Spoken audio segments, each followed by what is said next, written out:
ఈరోజు ఆంధ్ర రాష్ట్రంలో ఏడాది కూటమి పాలనలో ఈ ఆంధ్ర రాష్ట్రంలో జరుగుతున్నటువంటి అన్యాయాన్ని, దుర్మార్గపు పాలని, అదేవిధంగా ఎన్నికల మేనిఫెస్టోలో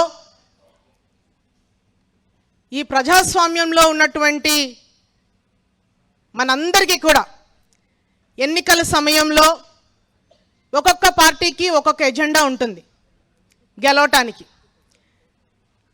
సో అమలు కాని హామీలన్నీ కూడా ఆంధ్ర రాష్ట్ర ప్రజలకి చెప్పి ఓట్లు వేయించుకొని గెలిచి అధికారంలోకి వచ్చిన తర్వాత ఈ ఏడాది వారి యొక్క పాలనలో అన్ని వర్గాల ప్రజల్ని ఏ రకంగా మోసం చేశారనేది మనందరికీ తెలుసు.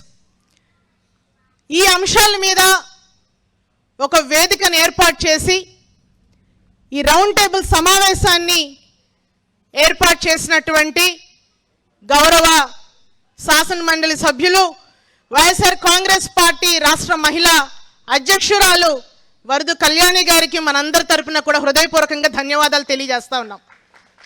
అదేవిధంగా మరొక శాసన మండలి సభ్యులు కల్పలతారెడ్డి గారికి, ఇక్కడ విచ్చేసినటువంటి మేయర్లకు, జిల్లా పరిషత్ చైర్పర్సన్ వారికి, వివిధ హోదాల్లో ఉన్నటువంటి మహిళా ప్రజాప్రతినిధులందరికీ కూడా పేరు పేరున హృదయపూర్వకంగా మీ అందరికీ నమస్కారాలు తెలియజేస్తా ఉన్నాను. నాకన్నా ముందు మాట్లాడినటువంటి మహిళలందరూ కూడా నిజంగా ఈ ఏడాది కాలం పాటు ఇలాంటి ఒక దుర్మార్గమైనటువంటి పాలన చూస్తామని ఆంధ్ర రాష్ట్రంలో ఉన్నటువంటి ఏ ఒక్కరు కూడా కలగనలేదు. ఈరోజు మహిళల మీద దాడులు, చిన్నారు పిల్లల మీద దాడులు, రైతులకి అన్యాయం చేశారు, విద్యార్థులకి మోసం చేసి ఈరోజు సూపర్ 6లో భాగంగా ఏదైతే తల్లికి వందనం, నీకు 15 నీకు 15 నీకు 15 అనేది ఎంత అద్భుతంగా ట్రోల్ అయిందో మనందరికీ తెలుసు. చివరికి తల్లికి వందనం ఇవ్వటానికి సంవత్సరం కాలం పాటు వాళ్ళు ఎక్సర్సైజ్ చేశారు. ఎక్సర్సైజ్ చేసిన తర్వాత రాష్ట్రంలో డైస్ ప్రకారంగా, ఆ డేటా ప్రకారంగా మనం చూస్తే ఆంధ్ర రాష్ట్రంలో దాదాపుగా 87 లక్షల మంది పిల్లలు స్కూల్స్లో ఎన్రోల్ అయి ఉంటే ప్రతి ఒక్క పిల్లవాడికి కూడా 15,000 రూపాయలు చొప్పున ఇవ్వాలనుకుంటే దాదాపుగా 13,000 కోట్ల రూపాయలు ఖర్చు అవుతా ఉంది. అలాంటిది వాళ్ళు బడ్జెట్లో కేటాయించింది కేవలం 8,000 కోట్లు మాత్రమే. దాదాపుగా 30 లక్షల మంది పిల్లలకి ఈరోజు తల్లికి వందనం ఎగనామం పెట్టేసినట్టే. సో ఈ రకంగా జగన్మోహన్ రెడ్డి గారు, ఎందుకంటే ఆనాడు జగనన్న మన అధికారంలో ఉన్నప్పుడు ప్రతి తల్లి కూడా చదువుకునే పిల్లల్ని, స్కూల్కి పంపించే పిల్లలకి ఎలాంటి ఇబ్బంది పడకూడదనే ఉద్దేశంతోనే అమ్మఒడి అనే కార్యక్రమం పెట్టారు. అమ్మఒడి అనే కార్యక్రమం అంటే ఈరోజు వీళ్ళు తల్లికి వందనం అని పేరు మార్చినా కూడా అందరికీ గుర్తుకొచ్చేది అమ్మఒడే. సో జగనన్న మార్క్ అనేది ఎక్కడా పోలేదు. వీళ్ళు తల్లికి వందనం అన్నా అక్కడ జగనన్న మార్కే కనిపిస్తూ ఉంది. దట్ ఈస్ జగన్మోహన్ రెడ్డి గారు. ఆనాడు ఏదైతే నాడు నేడు కింద ప్రభుత్వ పాఠశాల యొక్క ఎన్రోల్మెంట్స్ పెరగాలి, ప్రైవేట్ పాఠశాలలకి మించిగా మౌలిక సదుపాయాలు అనేది కల్పన చేసి అది మెయింటైన్ కావాలని ఒక ఉద్దేశంతో రెండో సంవత్సరం, అంటే మొదటి సంవత్సరం 15,000 రూపాయలు ఇవ్వడం జరిగింది. రెండో సంవత్సరం 1,000 రూపాయలు తగ్గించారు. రెండో సంవత్సరానికి 2,000 రూపాయలు మెయింటెనెన్స్ ఫండ్ కింద తీసినప్పుడు ప్రెజెంట్ విద్యాశాఖ మంత్రిగా ఉన్నటువంటి నారా లోకేష్ గారు ఏ రకంగా మాట్లాడారో మనందరికీ తెలుసు. మా నాయకుడిని ఆనాడు సైకో జగన్ అని సంబోధించావు. ఒక రాష్ట్ర ముఖ్యమంత్రి 175 నియోజకవర్గాలకి 151 సీట్ల ఆ రోజు మేము కైవసం చేసుకొని సింగిల్గా, సింహం సింగిల్గా వస్తుందని మనం అంటుంటాం. ఈరోజు కూటమిగా మీరు 168 సీట్లు మీకు రావచ్చు, బట్ సింగిల్గా మేము కైవసం చేసుకుంది 151 సీట్లు. ఆనాడు అంతటి ప్రజాదరణ కలిగినటువంటి నాయకుడు ఈ రోజుకి మీరు చూడండి, అంత మాస్ లెవెల్లో మాస్ పబ్లిక్ని అట్రాక్ట్ చేసుకునే నాయకుడు కేవలం జగన్మోహన్ రెడ్డి గారు మాత్రమే. అలాంటి నాయకుడిని పట్టుకొని నువ్వు ఏకవచనంతో సంబోధించావు. నువ్వు ఏ రకంగా మా జగన్మోహన్ రెడ్డి గారికి సరిపోతావు? ఈరోజు మీరు అమలు చేస్తున్నటువంటి తల్లికి వందనం, మరి మీరు చేస్తున్నదేంటి? Same you're following Jaganmohan Reddy garu. Jaganmohan Reddy గారు ఏదైతే ఫుడ్ స్టెప్స్ ఏదైతే వేశారో ఆ అడుగు జాడల్లోనే మీరు నడుస్తూ ఉన్నారు తప్ప మీరు ఏదైనా సొంతంగా ఆలోచన చేయగలిగారా? ఆ ఫండ్ని ఏ రకంగా ఖర్చు పెట్టాలి పిల్లల కోసం అని ఆలోచన చేయగలిగారా? లేదు. అదేవిధంగా ఫీజు రియంబర్స్మెంట్, ఎంతో మంది పిల్లలకి విద్యా దీవెన, వసతి దీవెన కల్పించినటువంటి నాయకుడు జగన్మోహన్ రెడ్డి గారు. ఎంత పేదవాళ్ళైనా కూడా పెద్ద పెద్ద చదువులు చదివించుకోవటానికి ఏ ఒక్క తల్లిదండ్రులు కూడా వెనకడుగు వేయలేకపోయారు అన్నాడు. ఈరోజు మీరు అంటే ప్రాపర్ గైడ్ లైన్స్, అంటే నేను చూసినటువంటి తల్లికి వందనం గైడ్ లైన్స్లో మీరు చూస్తే ఫీజు రియంబర్స్మెంట్ తీసుకున్న వాళ్ళకి తల్లికి వందనం వర్తించదంట. సో ఈ రకంగా చాలా వరకు ఏవో వాళ్ళు పెట్టారు. 300 యూనిట్ల కన్నా ఎలక్ట్రిసిటీ కాలకూడదు, 4 వీలర్ అవన్నీ మనం కూడా సేమ్ జగన్మోహన్ రెడ్డి గారు ఏదైతే అమలు చేశారో అదే వాళ్ళు చేస్తూ ఉన్నారు. అదేవిధంగా ఈరోజు అన్నదాత సుఖీభవ, ఈరోజు ఈ దేశానికి రైతే వెన్నుముక్క అని మనందరం కూడా చెప్పుకుంటాం. ఆనాడు జగన్మోహన్ రెడ్డి గారు రైతు భరోసా కింద 13,500 రూపాయలు ప్రతి ఒక్క రైతుకి ఇవ్వడం జరిగింది, వైఎస్ఆర్ రైతు భరోసా అండ్ పిఎం కిసాన్ కింద. కానీ ఈరోజు మీరు అన్నదాత సుఖీభవ అని పేరు చెప్తున్నా రైతులందరికీ గుర్తుకొచ్చేది రైతు భరోసా మాత్రమే. ఈరోజు మీరు కేటాయించినటువంటి బడ్జెట్ చూస్తే రైతులకి ఏమాత్రం అందజేస్తారనేది చాలా ప్రశ్నార్థకంగా ఉంది. ముఖ్యంగా అంటే నేను ఒక గిరిజన మహిళగా నేను మాట్లాడుతూ ఉన్నా. మా గిరిజన ప్రాంతానికి సంబంధించి పోడు వ్యవసాయం చేసుకున్నటువంటి నిరుపేద గిరిజనులు ఎవరైతే ఉన్నారో వాళ్ళందరికీ కూడా పట్టాలు ఇప్పించి కేవలం రాష్ట్ర ప్రభుత్వం మాత్రమే 13,500 రూపాయలు భరించి ఆనాడు రైతులకు ఇవ్వడం జరిగింది. ఇన్ టైంలో సబ్సిడీలో విత్తనాలు ఇవ్వడం జరిగింది. ఈరోజు మీరు గ్రామాల్లో చూసుకుంటే సచివాలయం పక్కనే ఒక రైతు భరోసా కేంద్రాలు, కియోస్కి ద్వారా మీకు నచ్చినటువంటి విత్తనాలు, మీకు నచ్చినటువంటి ఎరువులు అవన్నీ కూడా మీరు స్వయంగా రైతులే వాళ్ళు బుక్ చేసుకునే పరిస్థితి ఆ రోజు ఆ రకంగా అవగాహన కల్పించడం జరిగింది. రైతులకి వెన్నుదండుగా నిలబడి ఈరోజు రైతు బాగుంటేనే ఈ దేశం బాగుంటుందని ఒక ఆలోచన చేసి ఉచిత విద్యుత్ కానివ్వండి అన్నీ కూడా రైతులకి సహకారం చేసినటువంటి ఘనత జగన్మోహన్ రెడ్డి గారిది. కానీ ఈరోజు మీరు వ్యవసాయం కాదు, అగ్రికల్చర్తో పాటు ఎలైడ్ సెక్టర్స్ ఆఫ్ అగ్రికల్చర్లో కూడా మీరు ఏ మాత్రం కూడా ఈరోజు రైతులకి అండగా నిలబడినటువంటి పరిస్థితి ఈరోజు మన ఆంధ్ర రాష్ట్రంలో చూస్తూ ఉన్నాం. అదేవిధంగా ఆడబిడ్డ నిధి ప్రతి మహిళకి కూడా 18 సంవత్సరాల నుంచి 19 సంవత్సరాల నుంచి 59 సంవత్సరాలు ఉన్నటువంటి వాళ్ళకి ప్రతి నెల 1,500 రూపాయలు అన్నారు. అది సంవత్సరానికి లెక్కేసుకుంటే 18,000 రూపాయలు అవుతా ఉంది. ఆనాడు జగన్మోహన్ రెడ్డి గారు వైఎస్ఆర్ చేయూత పెట్టారు. మీరు చేయూత తీసేసి ఈరోజు ఆడబిడ్డ నిధి అని అంటున్నారు. మేము సంవత్సరానికి ఇవ్వగలిగాము, మీరు నెల నెల ఇస్తామంటున్నారు.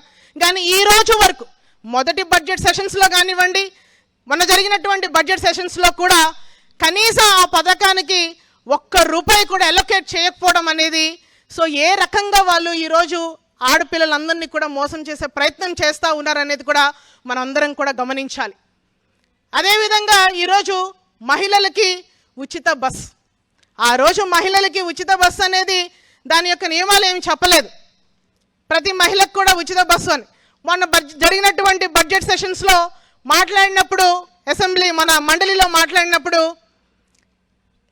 వాళ్ళు పరిమితి క్రియేట్ చేశారు. ఏ జిల్లాకి ఆ జిల్లాకి మాత్రమే ఆ మహిళలకి ఉచిత ప్రయాణమని. గిరిజన శాఖ మంత్రిగా ఉన్నటువంటి గుమ్మడి సంధ్యారాణి గారు ఆవిడ మాట్లాడుతున్నారు, ఎంత ఎటకారంగా మాట్లాడుతున్నారో. ఉచిత బస్సు అన్నాము కానీ విజయనగరం వాళ్ళు తీసుకెళ్ళి తిరుపతిలో ప్రయాణం చేయడానికి కాదు, తిరుపతి వరకు వెళ్ళడం కాదు అని చెప్పేసని. మరి ఆ రోజు మీరు ఎలక్షన్ ముందు మీరు ఎందుకు చెప్పలేకపోయారు? మహిళలకి రాష్ట్రం అంతా ఉచిత బస్సు అని ఎందుకు మీరు రాంగ్ ప్రొపగండా చేశారు? ఆ క్యాంపెయినింగ్లో మీరు ఎందుకు అలా మాట్లాడారు? కాబట్టి అంటే అవగాహన లేని మాటలు. నిజంగా ఒక పథకాన్ని మనం ప్రవేశపెట్టామని అంటే దానికి ఎంత బడ్జెట్ ఉంటుంది, ఆ పథకానికి ఎంతమంది లబ్ధిదారులు వస్తారు, సో ఇప్పుడున్నటువంటి పరిస్థితుల్లో ఈ ఆంధ్ర రాష్ట్రానికి ఇది సాధ్యమా అని కనీసం ఒక ఆలోచన చేయకుండా 40 years రాజకీయంగా నేను చాలా అనుభవజ్ఞుండి, నా అంత తెలియగలిగినటువంటి ముఖ్యమంత్రి ఎవరూ లేరని గొప్పలు చెప్పుకున్నటువంటి చంద్రబాబు నాయుడు గారు మరి ఈరోజు ఇంత అసాధ్యమైనటువంటి పథకాలు, సాధ్యం కాని పథకాలు, జగన్మోహన్ రెడ్డి గారు ఇచ్చిన పథకాలకి 4-5 రెట్లైనా కూడా ఇవ్వలేని పరిస్థితుల్లో మీరు ఎలాగ ఆంధ్ర రాష్ట్ర ప్రజలకి హామీలు ఇవ్వగలిగారు? మీరు ఈ రకంగా ఇంతటి మోసం అనేది నిజంగా ఏ నాయకుడు కూడా ఎప్పుడు కూడా ఆంధ్ర రాష్ట్ర ప్రజలకు చేసి ఉండరు. అదేవిధంగా యువగలం మనందరికీ తెలుసు, జగన్మోహన్ రెడ్డి గారు పాదయాత్రనే కాపీ కొట్టి పాపం విద్యాశాఖ మంత్రిగా ఉన్నటువంటి నారా లోకేష్ గారు కూడా యువగలం అని స్టార్ట్ చేశారు. ఏం గలం ఎత్తడానికి యువగలం చేశారో మనకు అర్థం కాల, ఎక్కడ నడిచారో కూడా అర్థం కాల. కేవలం పేపర్లో మాత్రమే ఇన్ని కిలోమీటర్లు ఇన్ని నడిచావు, ఎక్కడ కనీసం వాళ్ళు ఫేవర్గా ఉన్నటువంటి మీడియా కూడా యువగలాన్ని చూపించలేకపోయింది.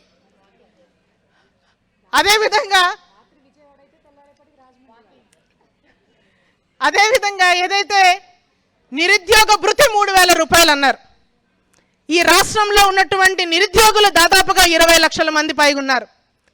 వాళ్ళందరికీ నెలకి 3,000 రూపాయలు క్యాలిక్యులేట్ చేసుకుంటే సంవత్సరానికి 36,000 రూపాయలు. ఈరోజు దానికి ఎంత బడ్జెట్ అవసరం పడుతుంది? ఈరోజు కనీసం యువగలం కింద ఒక బడ్జెట్ ఏదైతే నిరుద్యోగ భృతికి ఏదైనా బడ్జెట్ అలొకేట్ చేయగలిగారంటే అది కూడా లేదు. 5 సంవత్సరాల్లో 20 లక్షల ఉద్యోగాలు ఇస్తామని చెప్పేసి అన్నారు. అంటే సంవత్సరానికి 5 లక్షల ఉద్యోగాలు ఖచ్చితంగా ఇవ్వాలి. వీరు మరి దిగ్విజయంగా ఇది మంచి ప్రభుత్వము పెద్ద పెద్ద హోర్డింగ్స్ పెట్టారు. ఈ మంచి ప్రభుత్వంలో ఈ సంవత్సరం కాలం పాటు ఎంతమందికి ఉద్యోగాలు తీశారనేది వాళ్ళు మనస్సాక్షిగా వాళ్ళని ప్రశ్నించుకోవాలి. కాబట్టి ఈరోజు యువకుల్ని కూడా మోసం చేసే ప్రయత్నం చేస్తూ ఉన్నారు. కానీ జగన్మోహన్ రెడ్డి గారు వాలంటీర్స్, సచివాలయం ఉద్యోగాలు, అదేవిధంగా బెవరేజెస్ కంపెనీస్లో ఉద్యోగాలు కల్పించడం జరిగింది, కాంట్రాక్ట్ బేసిస్లో ఉద్యోగాలు ఇవ్వడం జరిగింది. MDO వెహికల్స్ ఏదైతే మన ఎంత దుర్మార్గంగా తొలగించారో దాంట్లో చాలామందికి అవకాశాలు కల్పించారు. సో ఇన్ని ఉద్యోగాలు తీసినప్పటికీ కూడా ఎంతసేపు జగన్మోహన్ రెడ్డి గారిని ఆడిపోసుకోవాలి, ఏ జరిగినా కూడా జగన్మోహన్ రెడ్డి గారి మీద నింద వేయాలని ఒక అబద్ధపు ప్రచారాన్ని ఈ రోజు వరకు కూడా టీడీపీ నాయకులు చేస్తూ ఉన్నారు.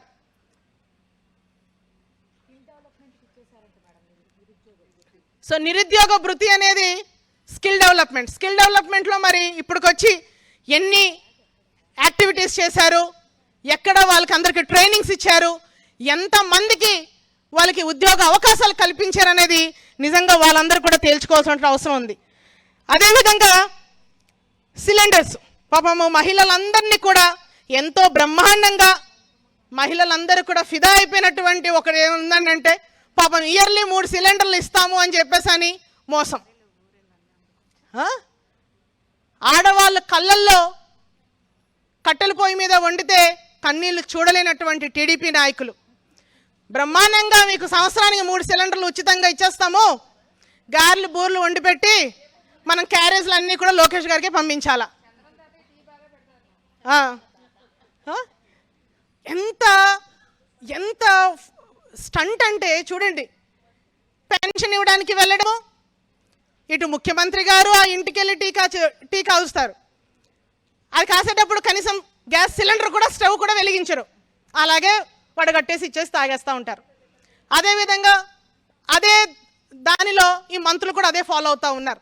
అంటే ఏం చేసినా కూడా మొన్న ఎక్కడ నేను కూడా సోషల్ మీడియాలో చూశానండి, ఒక కేంద్ర మంత్రి ఆయన రోడ్డు మీద ప్రయాణం చేస్తూ వెళ్తున్నప్పుడు రోడ్డు పక్కన కీరాలు అమ్ముతూ ఉంటారు. సో వాళ్ళ దగ్గరికి వెళ్ళి ఆయనే స్వయంగా దిగి వాళ్ళు బాగోగులు తెలుసుకొని కీరా కొనుక్కునే పరిస్థితి ఆ రోజు మనం చూసాం. దాన్నే same cut copy and paste same Chandrababu Naidu garu కూడా స్వయంగా ఆయనే రైతు బజార్కి వెళ్ళి ఆయన కూడా కీరాయే కొన్నాడంట. పాపం అక్కడ ఇంక ఏ వెజిటేబుల్ కూడా దొరకలేదు, చాలా వెజిటేబుల్స్ ఉన్నప్పటికీ కూడా ఆయన కూడా కీరాయే కొనాలనిపించిందంట. ఆయన కూడా కీరాయే కొని అది కూడా స్టంట్.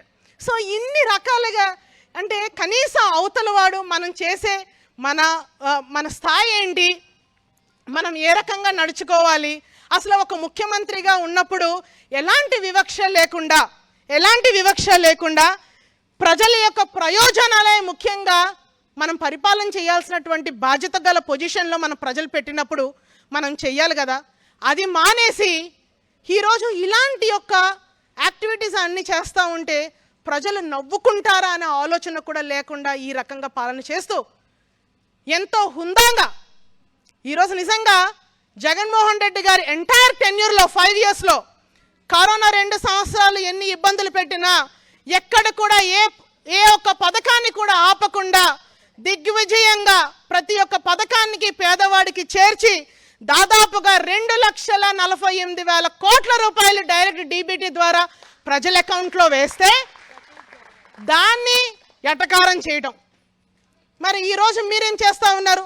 మీకు అన్ని సానుకూలమైనటువంటి పరిస్థితులు, కేంద్రం నుంచి పూర్తి స్థాయిలో సపోర్టు వచ్చినప్పటికీ కూడా సంవత్సరం కాలం పాటు మీరు ఎంత అప్పు చేశారు అని అంటే దాదాపుగా 1,50,000 కోట్ల రూపాయల వరకు అప్పు చేశారు. మీరు ఈ అప్పు చేసిందంతా కూడా మరి ఏ పథకానికి మీరు ప్రజలకు ఇవ్వడం జరిగింది? జగనన్న చెప్పినట్టుగానే డీబీటీ అంటే దోచుకోవటం, పంచుకోవటం, తినటం. అంతేగాని ఈరోజు ఏదైతే అట్టడుగున ఉన్నటువంటి ఎస్సీ ఎస్టీ బీసీ మైనారిటీలకి జగనన్న ఎప్పుడు చెప్తా ఉంటారు. ఈరోజు జగన్మోహన్ రెడ్డి గారు అనే వ్యక్తి ఇప్పుడు మనం ఏదైతే అంబేద్కర్ గారి స్టాచ్యూని మనం విజయవాడ నడిబొడ్డున మనం నిలబెట్టుకోవటం జరిగింది. స్టాచ్యూ ఆఫ్ సోషల్ జస్టిస్ అంటాం దాన్ని. ఈరోజు నిజంగా ఒక రోల్ మోడల్గా ఈరోజు జగన్మోహన్ రెడ్డి గారు మనందరికీ నిలబడితే ఈరోజు వెన్నుపోటుకి రోల్ మోడల్ కానివ్వండి, చంద్రబాబు నాయుడు గారి పేరు చెప్తే వెన్నుపోటు గుర్తుకొచ్చే పరిస్థితి మనందరం కూడా ఈరోజు చూస్తూ ఉన్నాం. కాబట్టి నేను ఒకటే తెలియజేస్తూ ఉన్నాను, జగన్మోహన్ రెడ్డి గారు అనే వ్యక్తి ఆ రోజు మనందరం కూడా చూసాం సిద్ధం సభలు ఎంత దిగ్విజయంగా సిద్ధం సభలు జరిగాయో. జగన్మోహన్ రెడ్డి గారు పదే తను అన్నటువంటి మాటలు మనం ఒకసారి గుర్తు చేసుకుంటే వైఎస్ఆర్ కాంగ్రెస్ పార్టీ జగన్మోహన్ రెడ్డి గారు అనే వ్యక్తి అదేవిధంగా ఆ పార్టీలో ఉన్నటువంటి వాళ్ళు we all will be the voice of voiceless అని జగన్మోహన్ రెడ్డి గారు పదే చెప్పారు. ఎప్పటికైనా కూడా ప్రజల వైపే మా ఆలోచనలు, ప్రజల యొక్క ప్రయోజనాల కోసమే మా యొక్క ఆలోచనలు ఉంటాయి, ప్రజల వైపే మేము నిలబడతామని ఆ రోజు జగన్మోహన్ రెడ్డి గారు అన్న మాట నిజంగా ఈరోజు మా అందరికి కూడా స్ఫూర్తిదాయకం. ఈరోజు నిజంగా మహిళా సాధికారత, ఈరోజు ఎంతమంది మహిళలు మనం ఒక చోటికి చేరగలిగాం. మహిళల్ని రాజకీయంగా, సామాజికంగా, ఆర్థికంగా చేయూతనిచ్చినటువంటి గొప్ప నాయకుడు జగన్మోహన్ రెడ్డి గారు. కాబట్టి మళ్ళీ ఈ రాష్ట్రంలో ఉన్నటువంటి ప్రజలకి జగన్మోహన్ రెడ్డి గారు లాంటి నాయకుడు ఈ రాష్ట్రానికి చాలా అవసరం. నిజంగా 2029లో మళ్ళీ మా సోదరి మనందరూ చెప్పినట్టుగానే మనందరి లక్ష్యం ఒకటే, మళ్ళీ జగన్మోహన్ రెడ్డి గారిని ఈ రాష్ట్రానికి ముఖ్యమంత్రిని చేసుకోవాలి. చేసుకునేంత వరకు మహిళా శక్తి ఖచ్చితంగా జగనన్న వైపు ఉంటుంది అని కూడా ఈ సందర్భంగా నేను తెలియజేస్తూ, సో ఈ అవకాశం ఇచ్చినటువంటి మీ అందరికీ మరొకసారి హృదయపూర్వకంగా ధన్యవాదాలు తెలియజేస్తా ఉన్నాను.